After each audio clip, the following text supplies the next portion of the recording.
যাদবপুর কাণ্ডে চড়ছে পারদ। প্রতিবাদে আজ নাগরিক মিছিলের ডাক দিয়েছেন ওই বিশ্ববিদ্যালয়ের আন্দোলনকারী পড়ুয়ারা। শিক্ষার্থী সমাজের ওপর তৃণমূল বিজেপির আক্রমণের অভিযোগ পড়ুয়াদের। দুপুর ৩টায় বিশ্ববিদ্যালয়ের খেলার মাঠে জমায়েতের ডাক পড়ুয়াদের।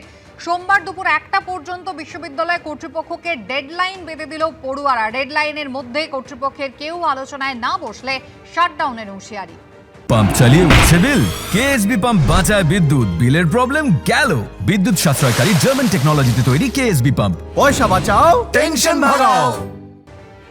আমাদের মুভমেন্টাল স্পেস থেকে দুপুর 3টের সময় একটি নাগরিক মিছিলের কল দিয়েছি। আমরা এসএফআইয়ের তরফ থেকে সেই মিছিলের পূর্ণ সম্মতি জানাচ্ছি এবং প্রত্যেকটি শুভবুদ্ধি সম্পন্ন নাগরিককে সেই মিছিলে যোগদান করার জন্য আহ্বান জানাচ্ছি।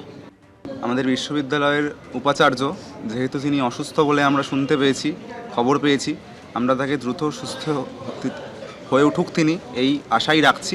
উনি তো অস্থায়ী হলেও উপাচার্য, সেই জায়গা থেকে গোটা ঘটনায় ওনার একটা অ্যাকাউন্টেবিলিটি আছে এবং যতক্ষণ না পর্যন্ত উনি আসতে পারছেন বিশ্ববিদ্যালয়ের অথরিটির অংশের অন্যরা যেমন রেজিস্ট্রার এবং প্রভিসি আমরা ডিমান্ড করছি যাদবপুর বিশ্ববিদ্যালয়ের সাধারণ স্টুডেন্টদের সাথেই ঐক্যবদ্ধভাবে যে ওনাদের এসে এই মুহূর্তে আমাদের সাথে আলোচনায় এঙ্গেজ করা উচিত এবং আমরা একটা সময় বেঁধে দিয়েছি যে সোমবার দুপুর 1টা অবধি যাদবপুরের স্টুডেন্টরাই বেঁধে দিয়েছে।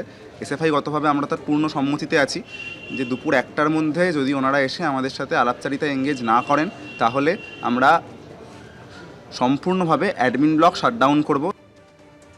যাদবপুর বিশ্ববিদ্যালয়ে অচলাবস্থা কাটবে কবে? দেশের অন্যতম উৎকর্ষ কেন্দ্র কিভাবে শান্ত হবে?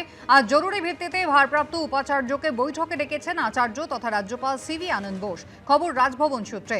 যদিও ভারপ্রাপ্ত উপাচার্য ভাস্কর গুপ্ত এখনও হাসপাতালে ভর্তি। হাসপাতাল সূত্রে খবর, আরও কিছু পরীক্ষা নিরীক্ষার পর তাকে ছাড়ার বিষয়ে সিদ্ধান্ত নেওয়া হবে। এই পরিস্থিতিতে ভারপ্রাপ্ত উপাচার্য আজ কিভাবে রাজ্যপালের ডাকা বৈঠকে যোগ দেবেন তা নিয়ে তৈরি হয়েছে জল্পনা। রাজভবন সূত্রে খবর, যাদবপুরের ঘটনা নিয়ে ভারপ্রাপ্ত উপাচার্যের কাছে রিপোর্ট চেয়েছিলেন আচার্য সিভি আনন্দ বোসের কাছে। সেই রিপোর্ট জমাও পড়েছে, তৈরি হচ্ছে অনুসন্ধান কমিটি।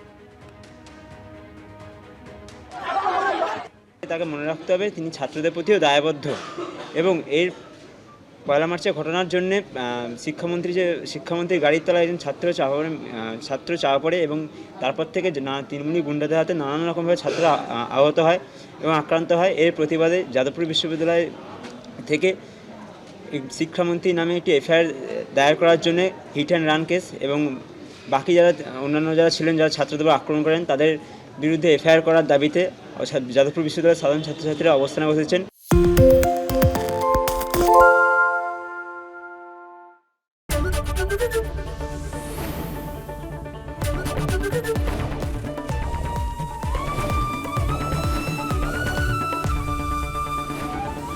এবিপি আনন্দ, এগিয়ে থাকে, এগিয়ে রাখে।